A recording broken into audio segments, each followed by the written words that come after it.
بسم اللہ الرحمن الرحیم۔ رانی کیتکی کی کہانی بائی سید انشاء اللہ خان انشاء، پیشکش مظفر حسین۔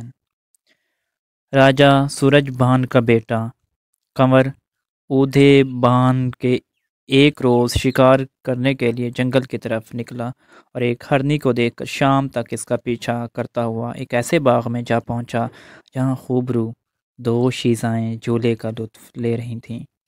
ان میں جگت پرکاش کی چاند جیسی بیٹی رانی کیتکی بھی وہاں موجود تھی۔ کنور اودھے بان بھی کچھ کم خوبصورت نہیں تھا۔ باغ میں دونوں کی آنکھیں چار ہوئیں اور دونوں ایک دوسرے پر فدا ہو گئے۔ رانی کیتکی نے اپنی سہیلی مدن بان سے بتایا کہ وہ کنور اودھے بان کے عشق میں گرفتار ہو چکی ہے۔ پھر مدن بان کے مشورے پر اودھے بان اور رانی کیتکی ایک دوسرے سے مل کر اپنا تعارف کراتے ہیں اور محبت کے نشانی کے طور پر ایک دوسرے کی انگوٹھیاں بدل لیتے ہیں۔ پھر کنور اودھے بان اپنے وطن لوٹ آتا ہے۔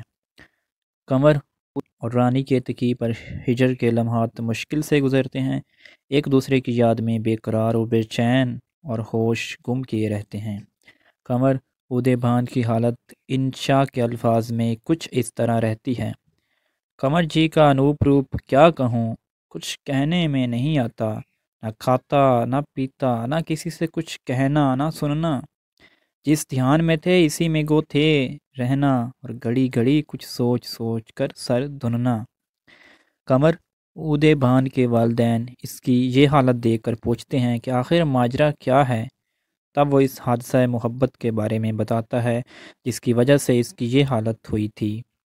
پھر کنور کے والدین رانی کیتکی کے والد جگت پرکاش کے یہاں ایک براہمن کی معرفت بیاہ کا کرتے ہیں۔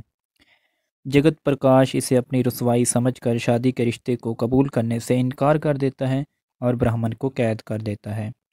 اسی وجہ سے کنور کے باپ سورج بان اور کیتکی کے باپ جگت پرکاش کے درمیان لڑائی ہو جاتی ہے۔ لڑائی کے دوران کنور اودھے بان کیتکی کو اپنے ساتھ بھاگنے کو کہتا ہے اور کیتکی بھاگنے سے انکار کرتی ہے۔ کیتکی کا باپ جگت پرکاش اپنے گرو جوگی مہندر گرچوکیلاس پہاڑ سے آیا تھا۔ اس کی مدد سے اودھے بان اس کے باپ سورج بان اور اس کی ماں رانی لچھمی باس کو ہرن ہرنی کے روپ میں تبدیل کر دیتا ہے اور ساری فوج ایک آگ کے بگولے سے تباہ کر دی جاتی ہے۔ کیتکی اس واقعے سے غمزدہ اور فکرمند ہو جاتی ہے۔ سہیلی مدن بان کے دلاسا دینے سے کچھ سکون محسوس کرتی ہے۔ پھر کیتکی ایک روز بڑی چالاکی سے کھیلنے کے بہانے اپنی ماں کام لتا سے جوگی مہندر گر کا دیا ہوا وہ بھبھوت لے لیتی ہے جسے آنکھوں میں لگانے والے دوسروں کو نظر نہیں آتی، اور بھبھوت کو آنکھوں میں لگا کر اپنے عاشق اودھے بان کو تلاش کرنے کے لیے جنگل کی طرف نکل جاتی ہے۔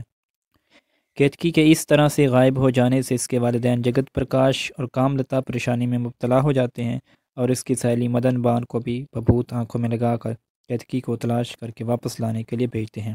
بڑی تلاش و جستجو کے بعد کیتکی واپس لائی جاتی ہے۔ پھر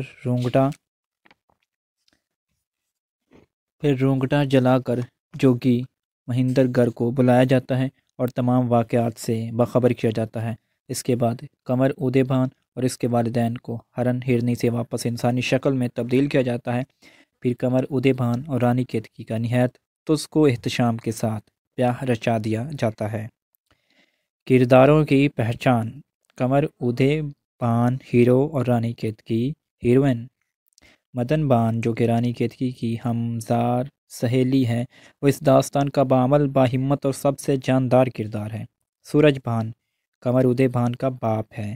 رانی لچھمی باس کنور اودھے بان کی ماں ہے۔ چندر بان کنور اودھے بان کا چچا ہے۔ راجہ جگت پرکاش رانی کیتکی کا باپ ہے۔ رانی کاملتا رانی کیتکی کی ماں ہے۔ جوگی مہندر گر جگت پرکاش کا گرو ہے۔ راجہ اندر مہندر کا دوست ہے۔ پھول کلی ایک مالن ہے۔ ہاتھی راجہ اندر کے ہاتھی کا نام ہے۔ کیلاس ایک پہاڑ کا نام ہے۔ تو یہ تھے کردار اور یہ تھا خلاصہ۔ مظفر حسین۔